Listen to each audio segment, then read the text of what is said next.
What's up, Lakers Nation? This is Lakers Fan News, bringing you full, reliable, and exclusive coverage of the latest moves from our team. And I promise you, the front office is not playing around this offseason. Pay close attention because what happened this Monday, 21st, might seem small in the spotlight, but it's huge strategically. Welcome to Lakers Fan News, your go-to channel for reliable news, exclusive updates, and complete analysis about our beloved franchise. Let's support the team. Drop a like. Subscribe to the channel. Turn on the notification bell so you don't miss any updates, because here, you live the Lakers behind the scenes with serious information, strategic vision, and the heart of a true fan. While the basketball world stopped to follow Chris Paul joining the Clippers, the Lakers were working with surgical precision, reinforcing the foundation of the roster with young, versatile, and promising talent. I'm talking about two-way contracts, one with Chris Minon, a point guard who stood out with the Golden State Warriors in the Summer League, and another with Christian Koloko, a center who had already been with a Lakers roster last season. And if you think these names will go unnoticed, you better pay attention. Chris Minon went undrafted. But anyone who followed the Summer League, especially the Warriors games, saw this guy shine among big names. With 11 points, 5.2 rebounds, 2 assists, 1.4 steals, and 1.6 blocks per game, Minon showed he's way more than a classic point guard. He defends like a watchdog, reads the game well, and knows when to be aggressive on offense. What impresses me most? The instinct. Minon plays like he's got something to prove, and that mentality fits perfectly with the Lakers' spirit. The front office saw his value, took a chance, and now he'll have the opportunity to show what he can do both with the Los Angeles Lakers and the South Bay Lakers. If Minon is the new face, Koloko is the continuity.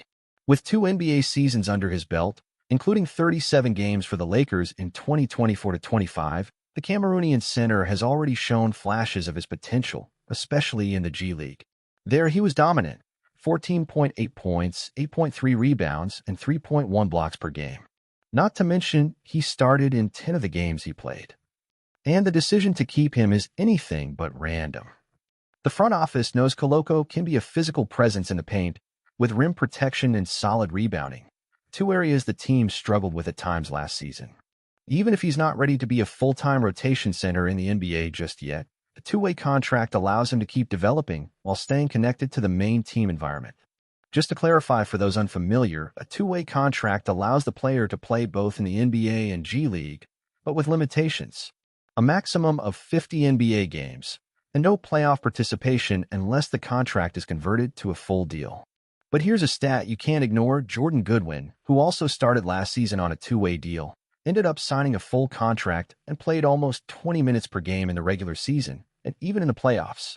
In other words, it's a type of bet that can pay off big time. And now with Trey Jemison III, Chris Minon, and Christian Koloko, the Lakers have filled all 3 available 2-way spots. 3 young players with distinct skill sets, but all with real potential to become valuable contributors. That's smart depth building. You know what the secret behind all of this is? Long-term vision.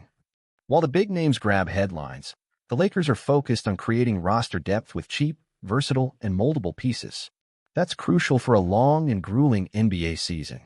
Remember when the Lakers struggled with injuries and lack of bench depth last season? Yeah. These signings may seem minor, but at the right time, they can be the difference between a win streak and a losing skid. The moves with Chris Minon and Christian Koloko show one thing. The Lakers aren't just thinking about now, they're planning every detail for tomorrow. These are the kind of calculated, quiet decisions that can shape a championship team's identity. I want to hear from you, Lakers fans. Did you like these signings? Do you think any of them can become key pieces this season? Or do you feel like the front office still needs to make a big splash? Tell me in the comments. And of course, drop a like, subscribe to the channel. Hit the notification bell. Share with your fellow purple and gold fans. Because here at Lakers Fan News, you don't just get updates, you live the behind the scenes, the strategy, and the decisions that shape the present and future of our franchise. A lot of people ask, why are the Lakers being so quiet this offseason? Where are the big names? And that's where Rob Pelinka's silent genius comes in. Instead of only chasing headlines, the general manager is working like a true strategist, adjusting every piece of the board. These 2-way contracts might seem irrelevant to people who only follow headlines, but they're essential in an 82-game season with back-to-backs and inevitable injuries. Manon, Koloko, and Jemison are like cards up the sleeve, ready to step in when the team needs them most, with low salaries, minimal risk, and real potential impact.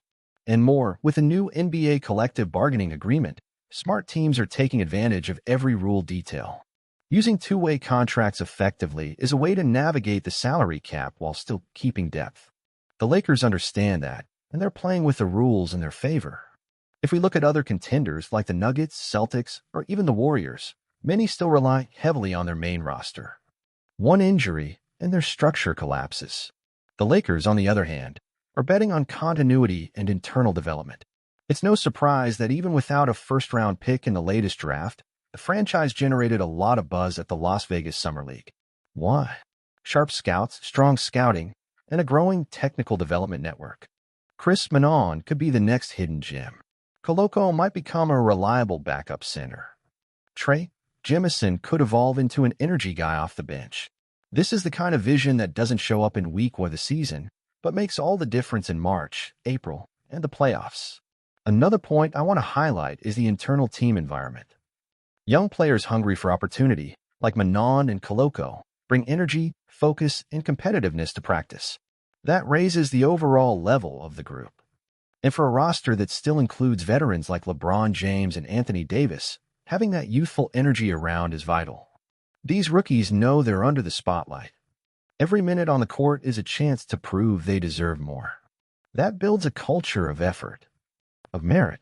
And that kind of culture is what separates a good team from a championship team. Let's think together. Today, the Lakers have a core that mixes established stars and rising youth. LeBron, AD, Austin Reeves, Rui Hachimura, Jalen Hood-Schifino, Max Christie, and now these two-way signings. The plan is clear: stay competitive now, while already preparing the ground for a smooth transition in the future. The LeBron era, as glorious as it is nearing its end. And the Lakers don't want to rebuild from scratch. They want to be ready for the next leap. Ready to keep fighting at the top, no breaks.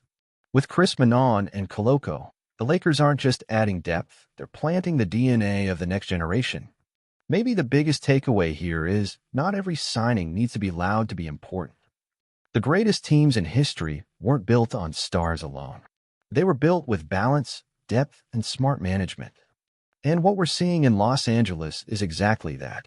A strong foundation focused on the collective, with smart bets and people who are hungry to grow. Do you think the Lakers are on the right path by investing in two-way contracts? Do Chris Manon and Christian Koloko have a real shot at earning minutes and becoming rotation players? Or do you think the front office still needs a major impact move? Let me know in the comments. I want to hear your thoughts, fellow passionate and critical Lakers fan. And of course, drop a like, subscribe to the channel, hit the bell. Share this with that friend who never misses a Lakers play. Because here at Lakers Fan News, you don't just follow the news, you live the behind the scenes, the strategies, and the decisions shaping the now and the future of our franchise. See you in the next video. Go Lakers!